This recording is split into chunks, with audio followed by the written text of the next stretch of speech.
The following is a conversation between Robert Egger, founder and president of LA Kitchen, and Denver Frederick, host of The Business of Giving on AM 970 The Answer in New York City. There are not many founders who would build a world-class social enterprise, then one day leave it all behind, move 3,000 miles across the country, and start up another one. But my next guest is not your typical founder. He is Robert Egger, the founder of the DC Central Kitchen, and now the president and CEO of LA Kitchen. Good evening, Robert, and welcome to The Business of Giving. Thanks. For a real pleasure to be on. Well, from the time you were a kid, you wanted to be Rick in Casablanca, the character played by Humphrey Bogart, and open a nightclub and change the world through music. But instead, you started the DC Central Kitchen in Washington.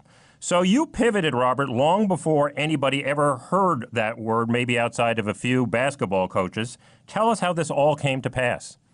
Well, I was, as you suggested, man, I was a nightclub guy. I really dreamed and kind of, to be honest with you, since I was very young, really wanted to be part of kind of the social movements that I grew up watching in the 1960s. That sense of, I wanted to be part of something. I wanted to contribute.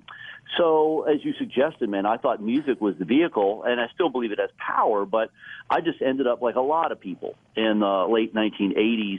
The issue of homelessness became so in your face, in D.C., but every city, that I felt like I had to go out and do something. So one night, innocently, I went out to serve people on the streets of Washington and encountered the kind of the charity model, which is sadly and oftentimes wrapped up in the kind of the redemption of the giver versus the liberation of the receiver. And, in short, I was serving food that was purchased at a grocery store to people who were standing outside in the rain. Yeah. And so I just, I innocently proposed an idea that eventually became the DC Central Kitchen, mainly because, all the groups I went to try and give it to them kind of liked everything the way it was. And that's been a benchmark of my career, is like that sense of, well, what we're doing is great, but it could be better. Let's always be open to trying something new. Well, tell us a little bit about the DC Central Kitchen, what your business model was there, where you source your food, who you hired, and what you were able to achieve.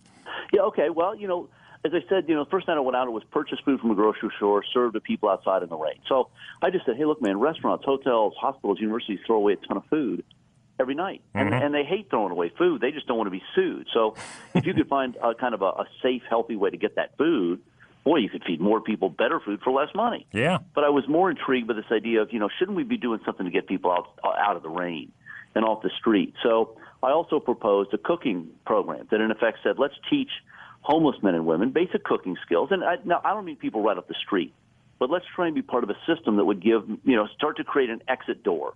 And restaurants could donate food, but then they could also help teach and have access to entry-level people who could help them make money. Everybody would win something. That was kind of where it started, this idea of quid pro quo. Yeah, great idea. And so, yeah, well, I thought so. I was pretty flummoxed when every charity I went to shot down or kind of, they thought I was naive, and maybe I was, but nonetheless, I went ahead and got it started thinking that I'd kind of go back to running nightclubs. But here it is almost 30 years later that we're having this conversation in the DC Central Kitchen using this kind of recycled food, job training model, has produced about 34 million meals and helped probably at this stage, about maybe 1,500, 2,000 people to come in off the streets and get, be part of the solution. So, it was a fun, really cool run in D.C. And, of course, the D.C. Central Kitchen is still rocking and rolling and thriving and doing tremendous work, almost 12,000 meals a day now. So, Robert, how did you know it was the right time to pull up your stakes in Washington and move to where the future comes to happen, Los Angeles? Well, man, Keith Richards saying, you better walk before they make you run. Yeah. And I had been in charge for a long time, I've always tried to be a good leader, and so I've watched the nonprofit sector, and I've watched and I've observed leaders, and there's certain things I saw coming up that it's like, I don't think I want to go down that road. So I was always very careful to, diversify leadership, to give lots of people in the organization the opportunity to participate fully, and have their ideas not only heard but attempted. Had a good board of directors, had a good reserve.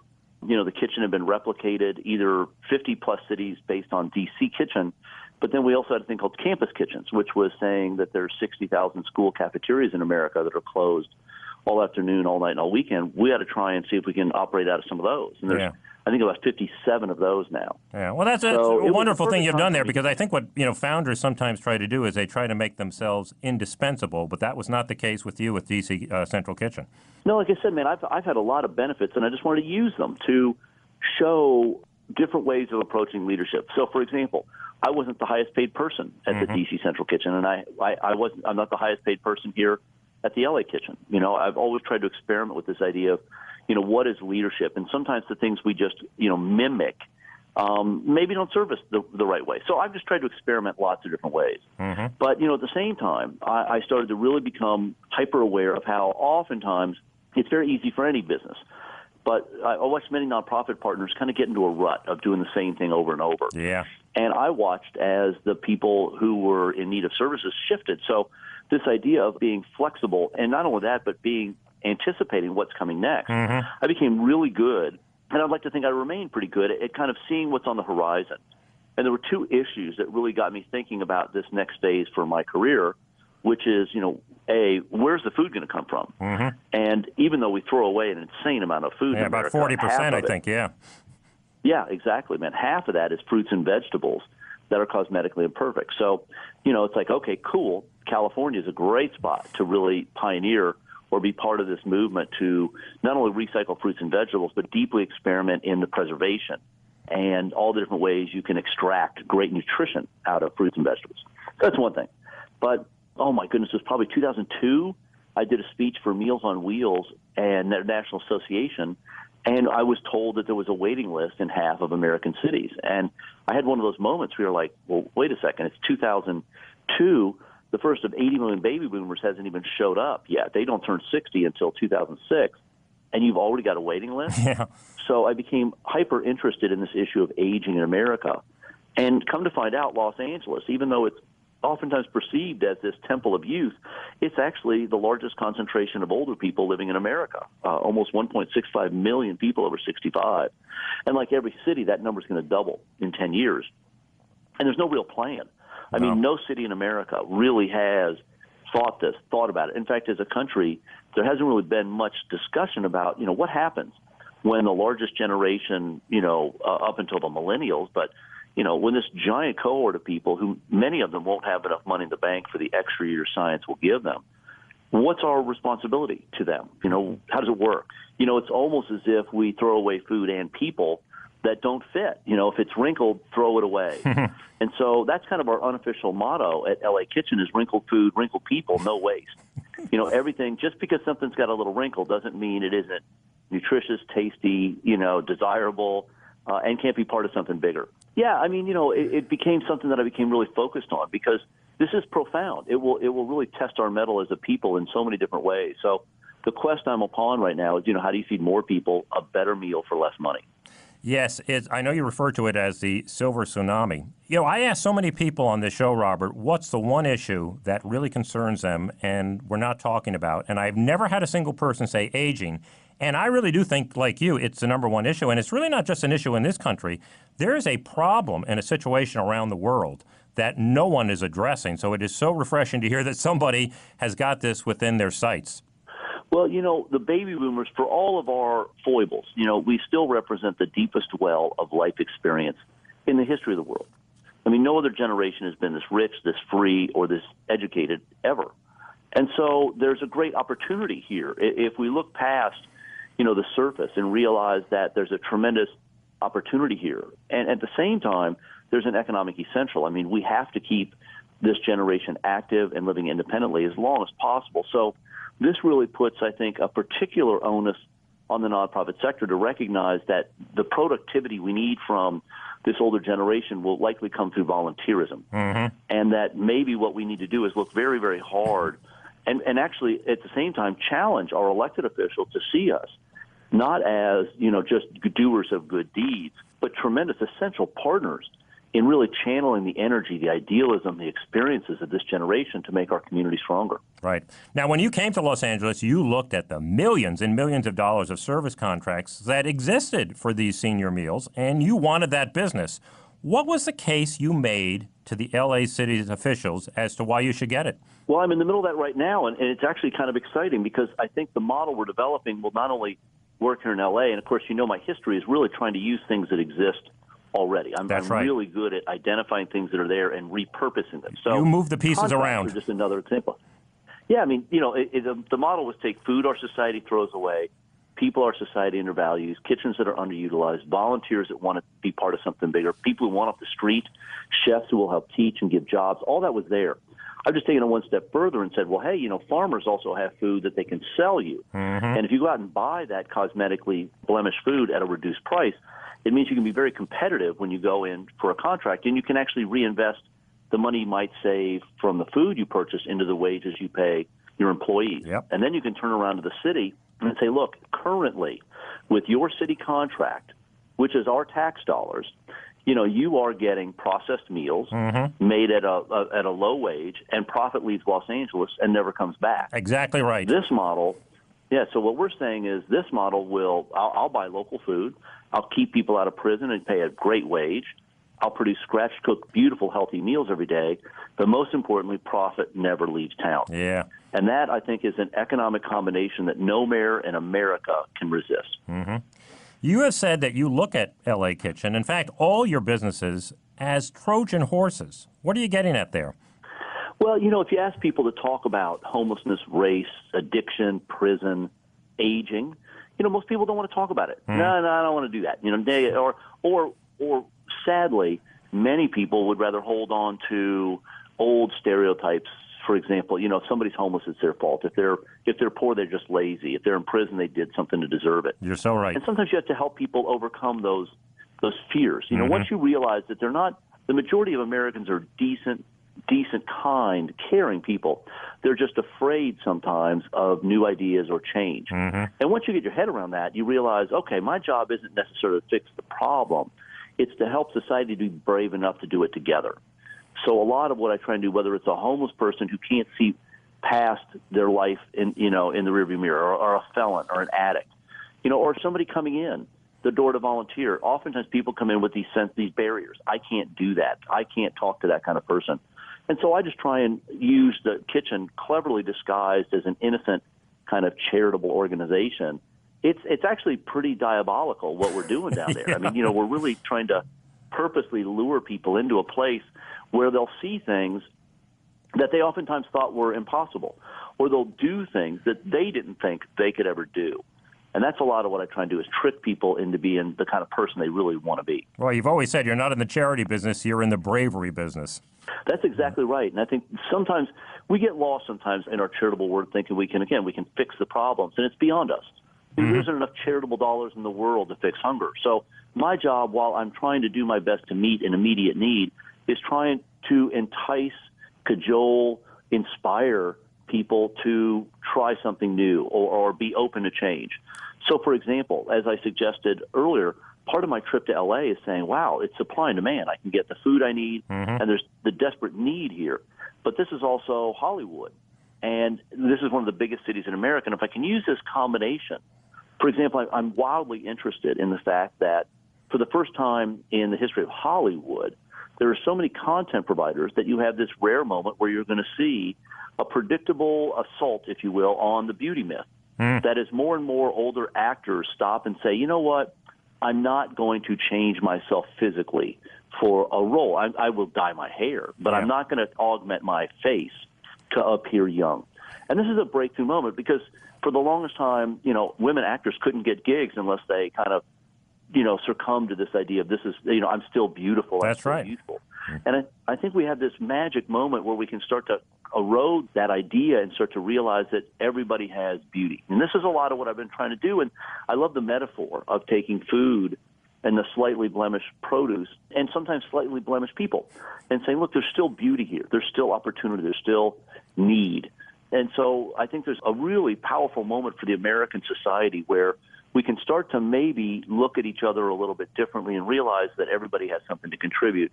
You know, everybody has a gift. Everybody has something to bring to the table. Just as a footnote to that, I was speaking to the CEO of Trader Joe's, and he was talking about the blemished fruit and vegetables, and he said they would just sit there. And he had the idea one day of setting up a separate table, and he called it heirloom fruit and heirloom vegetables. And he said they just went flying out of the store. So he took the irregulars and he gave them a nice little name, and all of a sudden it changed the perception. Yeah, I mean, that's the same thing we're trying to do at LA Kitchen is, in effect, really say, wow, look, boy, if we're going to feed a whole lot of older people, we're going to have to come up with a new menu because we just can't afford to feed every single person who's going to need some kind of nutritional support. Everybody can't have a piece of meat every day. Yeah. It's just not sustainable. It's not healthy. It's too expensive. So what we're trying to do is respectfully and gently start to introduce and explore a more of a plant-based diet. Or, for example, oftentimes, nutrition guidelines call for 3 ounces of protein, and we've interpreted that as meat. But what we're looking at now is, can we reduce the size of the animal protein and start to introduce alternate proteins, whether it's, different kind of grains or legumes, whether it's tofu, whether it's a variety of other things. Mm-hmm. But, how can we introduce these things? And not, I've never wanted to be a nutritional imperialist and kind of come in and foist what I think is healthy on someone else. But at the same time, we do have a responsibility to try and introduce something that's going to keep older men and women active, engaged, out of the hospital, and really living a full, a longer life, but more of a full, long life. Let me get back to your leadership model for just a moment, because I find part of it to be quite interesting, and particularly the 49/51 part of it. Explain to us, what is 49 and what is 51? Well, I've alluded to it earlier with this idea that nonprofits can't fix the problem. So while I've always tried to make the businesses I run or work with, stronger, faster, better every day, I never want to get trapped into thinking that my program is somehow the solution. I have to be part of something bigger. My organization has to be part of a larger ecosystem, and I have to contribute to a bigger thing. So I've always metaphorically said, 49/51, that I will always give 49% of my energy, and that's a full 100% of that 49 will be the daily work I do at LA Kitchen or DC Central Kitchen before, but 51% must be asking those larger questions, being part of a bigger discussion. And that led me years ago to start to ponder and then challenge the role that nonprofits play in America and the way we're perceived. Because when you really look at it, and I do, there is no profit without nonprofits. You think about it. What town flourishes, or what mayor can hope to attract a business to relocate to their town, or college students to stick around after they graduated if that town doesn't have arts and culture, communities of faith, healthcare, education, clean air, water, all the kind of things that nonprofits either do or contribute to. You're so right. So when you really get down to it, you can't make money without us. Yet we're never at the table when budgets are discussed, where we only get what's left over. So I've been very interested in, how do you elect a generation of mayors who show up on day one really understanding that nonprofits are major sources of investment dollars coming into the city from outside. For example, nonprofits here in California bring over $44 billion every year into the state from outside. That's remarkable. If I'm the governor, I'm looking at the nonprofits very differently when I start to realize their potential to bring in investment dollars, their potential to create jobs, or once again, to keep communities economically viable by the work they do making the community whole again. Yeah, I think another source of frustration for nonprofits, and I know that you've been a leader in this, is that they can't lobby or advocate for the things that really deeply impact the work that they do. Is there going to be any progress made here? Can we make any kind of changes where we have to be right now sitting on the sideline and just watching the things that are really going to impact us? Nothing perturbs me more than that logjam. And I've worked really hard at that, because think about it. I go to work every day, and there's a dumpy business across the street that can put whatever vote for sign in their window they want.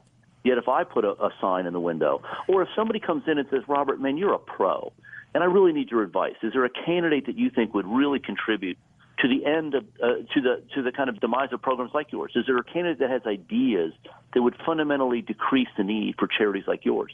If I say, man, I'm so glad you asked, there is a candidate, I really think you should go vote for this person. In theory, I've just broken the law as far as nonprofits are concerned. And that just really, I think that is the most undemocratic thing, literally in America, the fact that 14 million nonprofit employees don't have the ability, or the 1.4 million nonprofits that are supposed to do this kind of work, and if they suggested it, keep our economy flourishing through their work, they've been told, in effect, shut up and feed the poor. Yeah, or you will take your So tax-exempt status away. That's pretty much what it gets down to. Right, and the reality is corporations, in reality, whether you want to call it the pejorative, corporate welfare or just tax breaks to corporations, they get many more breaks than the $300 billion in annual revenue the nonprofits, bring in through donations. Mm-hmm. So there really is a wild, unethical double standard going on in which corporations have First Amendment rights through the Citizens United and nonprofits don't. Now, you can argue all day long whether Citizens United was good or bad, but the point is I despise this differentiation, this idea that businesses are better or more equipped to make these discussions, and the nonprofits somehow aren't. I think, quite honestly, I've written, a lot about what I believe are kind of the gender origins of modern philanthropy, that this is, in effect, the sector that grew through the work of a generation, my mother's generation, Mm-hmm. who, really left the home in the 1970s to work because they had to or wanted to, but were told by the larger society, you really don't have any skills, go off and do charity. And the sector grew from about 70,000 nonprofits in 1968 to 1.4 million today. And if you look, the majority of them were run and have been run by women. Yeah. So in effect, I've always felt that this was a feminized part of the American economy that was unfortunately put in this sexist box Mm-hmm. of low expectation, this sense of, well, look, you're not really a business, so we're never going to give you access to capital. We're not going to allow you to do political work. You're never going to get credit. So, what we're forced to do is be threadbare charities.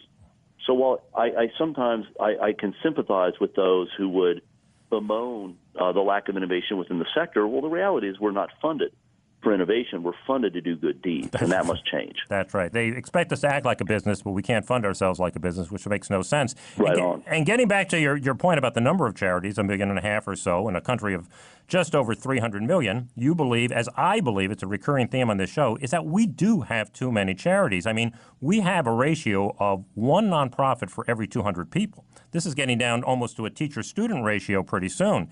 And it's because of this intense competition for the charitable dollar that there's this narrative, perhaps a false narrative, that's being spun to the American public and to potential donors. What is that narrative, and do you think it's really doing us a disservice? Well, it's funny. I think we share a frustration that there aren't more market forces that can shape the sector and get better productivity out of it. Yet at the same time, no one goes into New York or another city and says, man, there's just too many dry cleaners. Let's put a moratorium on dry cleaners. I mean, in fact, there is the invisible hand of commerce there, that if you're not a good dry cleaner, ultimately you'll go out of business. Right. But, what we have here, sadly, after the bust of 2008 is, frankly, charities became one of the growth industries in America, And, we can debate whether that's good or bad, but I personally do wish, if nothing else, that, there was some kind of regular media coverage. For example, I've lamented this for years, that you could go in restaurants, video games, there are full pages and sections of newspapers dedicated to this. Yet, when I lived in Washington, for example, nonprofits represented 26% of the workforce there. They brought in billions of dollars because there were local, national, and international groups based there. Yet there was nothing in the Washington Post that talked about them from an investment standpoint. If you're going to give to a nonprofit, here's what to look for. There was nothing about a lifestyle issue if you're going to volunteer at a nonprofit. And, of course, think about it. Every year, 60 million people volunteer. Yeah. And they're all out there looking for that spot where they can make a difference. So, again, whether it's an investment issue, a lifestyle issue, or an employment issue, the nonprofit sector really gets no media coverage. So think about that, $300 billion in annual revenue, yet no real sense beyond the kind of, stupid, low administrative overhead. That's really historically and tragically been the only barometer for success. So I think that's what's been missing is, the average citizen is desperate for a sense of what's a good nonprofit organization look like. Yeah. And, of course, that's been a lot of what my experiment, we talked about leadership. For example, I've been on lots and lots of boards, and I'm really deliberate about I roll off. I do my work, and it's time for me to go. You need more blood. You need fresh ideas. Mm-hmm. And so that's one of the examples I give people all the time. I mean, frankly, I always cringe when people come up with pride and say, I've been on this board for 15 years. Yeah, right. Oh, man. That's not a good sign. No. I wouldn't be waving that flag. No, that's an organization that's getting a little stale when you have that going on. And to your point about coverage of the nonprofit sector, it's sad to say, but a couple of the major media outlets have dropped their person who covered that sector. As they all begin to retrench and try to cut costs, it just seems that this kind of coverage is some of the first to go. Not only that, but one of the saddest things is what many newspapers realize now is nonprofit scandal sells. Yeah. That in effect that there's a public that has sadly become cynical because what you've seen is a steady drip.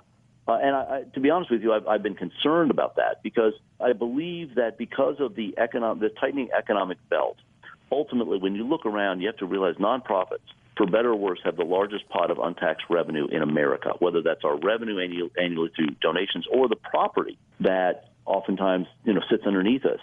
And in particular, and I know what a juicy target for many legislators is universities and hospitals. Oh, they're going after which them. own significant tracts of land in many urban cores. So what you have now is this kind of these pilot programs, which are a euphemism for fees in lieu of taxes. And it's this idea of we're going to ask these organizations to voluntarily contribute their fair share. And it's like, whoa, time out. Now, again, it might be good, bad, right, wrong, but the point is these are non-profit organizations. They are tax exempt. If we can't be involved in the political process, if we can't have access to capital and these other things, what makes you think that suddenly you can turn around these rules to benefit you without having an equal opportunity for us to take better full advantage of the rights that other corporations have?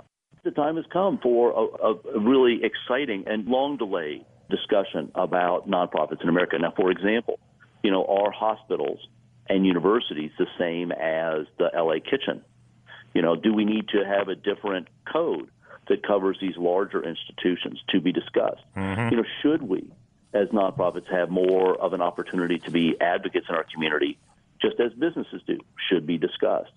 These are things that I think have been postponed for way too long, and sadly, oftentimes by the very people who should be at the very forefront of demanding this conversation, and that's the leadership of the nonprofit sector, whether it's based in Washington or at the state level. I mean, what we've had is, sadly, at the very moment when our sector needs dynamic, brave, bold leadership, 9 times out of 10 what we have is a well-intended association president who may or may not have the funding or the wherewithal to really lead the sector forward. And that's been a great disappointment for me. Yeah, and one of the radical ideas that you have floated is investing in a nonprofit social enterprise and conceivably having that person receive an annualized return on that investment based on its performance, much the way it would happen if you bought stock in Apple or General Motors. Has that idea gone any further, and is there any energy building around it? Well, I toss that out sometimes, particularly in university settings, as a brain teaser, this idea that if you had given Bill Gates $1,000 in 1986 when Microsoft went public, you would have probably about $1.5 million at this stage. That's right. In the bank. But if you had given Muhammad Yunus, who founded the Grameen Bank, Nobel Peace Prize winner, who launched microcredit, who's liberated probably 100 million people out of poverty with small loans, all you would have been eligible for was a one-time tax deduction because you gave to a charity. So well said. So it begs the question, why not an annual tax deduction with increasing value based on the same rate of return principle as a dividend if a nonprofit can show economic return? So imagine that you could say to any normal charity, for example, if you want to continue to do business the way you always have, right on, but your tax deduction is kind of the traditional model. But if you're an organization that wants to create a job, wants to keep people out of prison and pay a wage, or, if you can show ways in which an investment in you creates a significant economic return. So let me give you an example. In DC Central Kitchen or LA Kitchen, our training programs, right? About 80 to 100 people a year go through the program. Okay. Those men and women earn over $2 million in new salaries and will pay $225,000 worth of payroll taxes every year. And on top of that, of course, you have the fact that based on recidivism rates, you can determine how many of those men and women statistically might have gone back to prison, how much it would have cost to incarcerate them for 1, 5, 10 years, and the savings. So not only have you saved society money by the lack of men and women going back to prison, but you've increased the Treasury via payroll taxes or the ripple effect of people spending their money in the economy. Now, that's just an algorithm. That's really, it's an algorithm and it's policy. It's electing a generation of people who come in on day one saying, why don't we experiment with our tax policy to see if we can spur and incentivize a new generation of nonprofits like the LA Kitchen that would do senior meal contracts and reinvest profit. Yeah. What's to lose in incentivizing the evolution of these kind of programs, particularly? Because think about it. We're kind of like the anti-Milton Friedmans. Right. Milton Friedman, put out this idea that corporations' number one job is to get as much profit out and to, in effect, put profit before people or plans. Maximize shareholder value. That's been the axiom we've all lived with for a generation or two. Yeah, and we think about it. These are the kind of things you sometimes genuflect to without really stopping and saying, wait a second. Well, that doesn't really make sense. And frankly, as a consumer, that might be fine for the executive of a corporation, but as a consumer, I don't have to contribute. So by creating an alternative model, which is what social enterprise is, I lovingly call it economic Buddhism. It's this middle path between .com and .org. Right in the middle. I think this is a much more, and you get goods and services a la capitalism, but you get social return on investment. And to me, this idea of capitalism 2.0 is the future. But that really demands, electing a new generation of people who will, in effect, look at the tax system and say, you know what, maybe we've been looking at the nonprofit sector the wrong way for far too long. And let's open our eyes and see the economy with both eyes wide open. Yeah, I'm going to have you speak a little bit more to that and sort of the new face of philanthropy. And I think when you speak to people about it, generally speaking, they nibble around the edges. But you believe that the way somebody makes their money and, how they spend their money could, in fact, be that new face. Tell us a little bit more about that. Well, I approach this from two fronts. You have to look out at the future and realize, okay, the nonprofit sector has been built on an amazing American economy that was post-World War II boom. And for almost 50 years, America was at the very top, at the very pinnacle of the global economy. But as the rest of the world catches up and wants a piece of the pie, what you're going to see is less and less money that people can contribute to charity. So you can kind of see an arc in which, in fact, every year Americans give about $300 billion a year, which is tremendous. Yeah. But that's been flat. So while the sector has grown exponentially, the giving, which is still generous, has been flat. And I'm suggesting that there's an inevitability when the boomers begin to age out, they're going to be a lot more fixated on day-to-day survival as opposed to giving to charity the way they were. They were raised at the end of the year for tax purposes you gave, or for religious reasons you gave. But I think they had the extra money. And as a new generation of millennials come in, they're not going to have the extra money. They're saddled with student loans and credit card debt. They're having to find housing in an incredibly tight market. So what you're going to see is a generation of people not only who won't have the same amount of money to give, but at the same time, this is a generation that's been raised doing service. This is one of the most amazing social experiments in the history of the world, to have 100 million young people doing some kind of good deed before they graduate high school. Now, so what you've got is potentially 20, 30 million of them, I'm estimating, who actually dug it, who are like, wow, this is great. And you're opening a doorway to people who are like, I don't have money to give you, but I can come down and volunteer. So time is going to be their philanthropy. And I think for them, particularly those who kind of got intrigued by the Tom's, one-for-one model and some of these other new models that are really popping up also in the food world, buy one, somebody else will get one. I just think you're going to see more and more people who will not, kind of genuflect to the idea of I'm going to give so that on April 15th I can deduct it from my taxes. I think they're going to be looking for a very different set of metrics. And much more importantly, I think they're going to be very hesitant to fund a kind of the never-ending model of charity, that you really have to be able to show, for all intents and purposes, how you are diminishing future need if you're going to earn the income of a new generation of philanthropists. Yeah, you're absolutely right. Let me get back to your dream of running a nightclub. And as it turned out, the DC Central Kitchen became your nightclub and food became your music, which brought people together.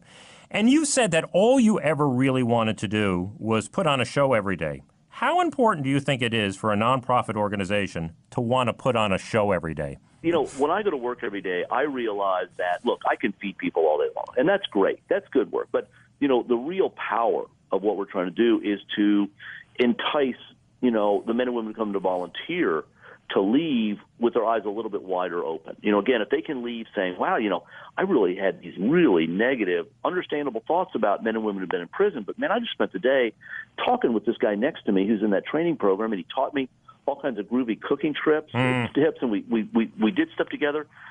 This really changes my mind. That's what I think that's at least what I like to do. I want people to leave enlightened. Again, when I ran nightclubs, the goal of, in my opinion, a great show, and I think if you ask any entertainer, you ask Bono, you ask Bruce, you ask anybody, you ask Kanye, what they want is for their audience to leave really, on an emotional high, but in effect thinking differently, opened up, maybe seeing things differently. That's what I want to do. I want, when people leave the LA Kitchen, I want them to be like, wow, I went in there thinking I was just going to feed the poor, man. Yeah. I'm amazed by their business model. I'm really intrigued by the people I met. I'm really excited about what I was able to contribute today. This really changes my mind about philanthropy. It changes my mind around felons. It changes my mind about me. And see, that's what I'm after, is that kind of trifecta of change. When people really leave saying, in effect, wow, this fundamentally has made me re-examine a lot of things that I took for granted before.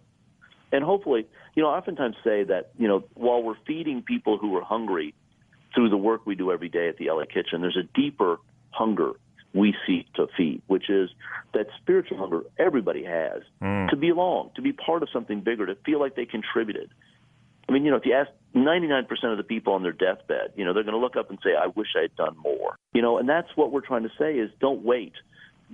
Today's a great day to begin. You can always come to LA Kitchen. You can always, find a place down here where you can make LA a better place for somebody else. Well, that's a great attitude that I think a lot of nonprofits would benefit from having. Robert, to get you operating at peak efficiency, you maintain you need a foil, a nemesis of sorts. Who would be filling that unenviable role for you right now? Well, I tell you, I've always tried to go up against, and I haven't done it kind of purposely. I just find myself consistently facing the same person, metaphorically. And that's the person who, for all intents and purposes, says, we don't need to change. Everything's fine the way it is. And this happened when I first started doing shelter meals. It definitely happened when we started doing school meals, and it's happening again with senior meals.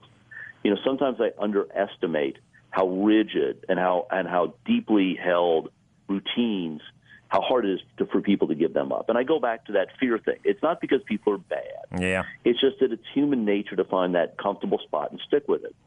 So what you have consistently throughout my career is people who stand in front of the people I'm trying to reach and say to me, in effect, they won't like this. They won't like what you're doing. And what I politely say is, let's try it. Let's just try something new. We don't really have anything to be afraid of. But I have to respect and understand that for many people it means that their routine will change. Their status quo might be disrupted.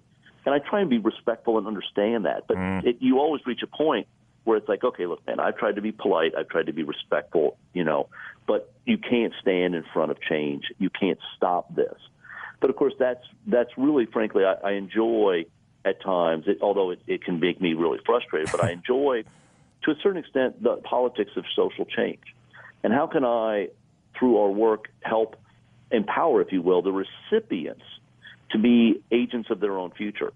I tell people oftentimes when we talk about school food that the real revolution in school food didn't come from advocates as much as it came from kids who were going to school in 2006, 7, and 8 with cameras that could take a picture. And they could take a picture of their lunch, and they could send it home to their mom. And mom had a blog, and mom then in 2007, 2008 discovered Twitter and realized if she wrote a blog on school food with a picture of her kid's meal and put a hashtag school food sucks, that blog went around the world in about 30 seconds. Yeah.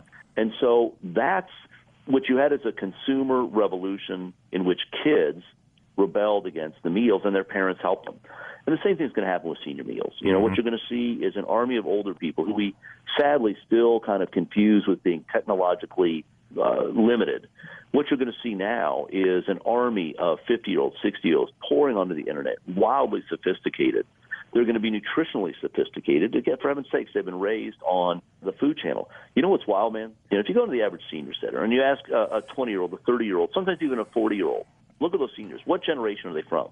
Most will take a split-second look, and they'll turn around and say, oh, man, that's the Depression. That's World War II. Yeah. And no, they're still around. But, these men and women, they were at Woodstock. There's about to be a big show here in California out in the desert. And it's going to be The Who, the Rolling Stones, Paul McCartney, Neil Young. Sounds great. And they're all over 70. Yeah. They're all over 70. In fact, I think they're all over 73. So it makes you realize that the way we've kind of put our seniors in this kind of infantile box, or this 1940s construct where we'll play old big band music and play shuffleboard, what you're going to have is the first beginning of a generation of older people who could actually be really active, engaged, politically engaged. I must admit, when, going back to our discussion about politics, as much as I've been interested in the role nonprofits could play in the political process, I've watched as older people have been manipulated with fear to vote for things, whether it's Brexit, in England, or what's going on now in America. And I'm very interested in, could there be a bridge built between older voters and younger voters? Because I really don't want to see intergenerational kind of warfare going on here, and that's what's coming unless we really find common ground. Yeah, you're absolutely right. One of the things I think we can find common ground around is food policy in America. Because I think older people and younger people are going to have equal interest in kind of clarity of nutrition labeling. What am I eating? Where's it from? There's going to be a lot of opportunities to build bridges.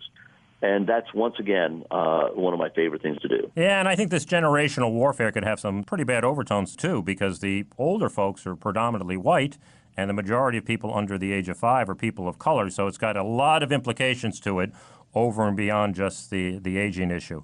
Let me get you out on this. You consider yourself a bit of an amateur futurist, and darn, you have a pretty good track record at it. So beyond what you've said already, what else do you see coming? What's out there just beyond the horizon, Robert? Well, I'm mesmerized. We've talked a lot about the future of philanthropy. We talked a lot about, plant-based foods and the changing demographics. One of the things I'm most interested in is, women outlive men, and there's more women than men. So, what you're going to start to see, and I became very interested in housing, too. Where do older people live? How do they have fruitful lives? And I think there's kind of a golden girls moment coming around the horizon where a lot of women are going to start to look at cohabitation. How can we find a sense of joint support for each other by having 5 or 6 women sharing apartments? So I'm very interested in housing policy. Fascinating. And how will cities stop and say, look, we have got to keep, again, these men and women living independently and as long as possible. Ergo, we're going to potentially have to look at our rules for housing and allow people to cohabitate who might be, many housing policies are built on only a certain amount of non-relative people can live in the same house.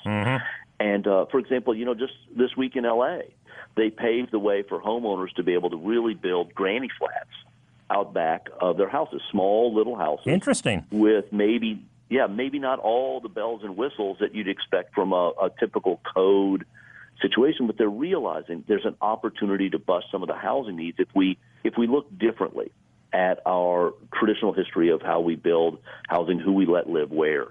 And I just think we have to be very, very aware because, to your point, I think we discussed it earlier, and we both share a great sense of understanding and trepidation about the real significant social issues globally that aging will place upon us. So now is the time to be both inclusive but daring. And that's what I think the nonprofit sector, those are the 2 words that should be at the front and center of every nonprofit's mission statement. Amen.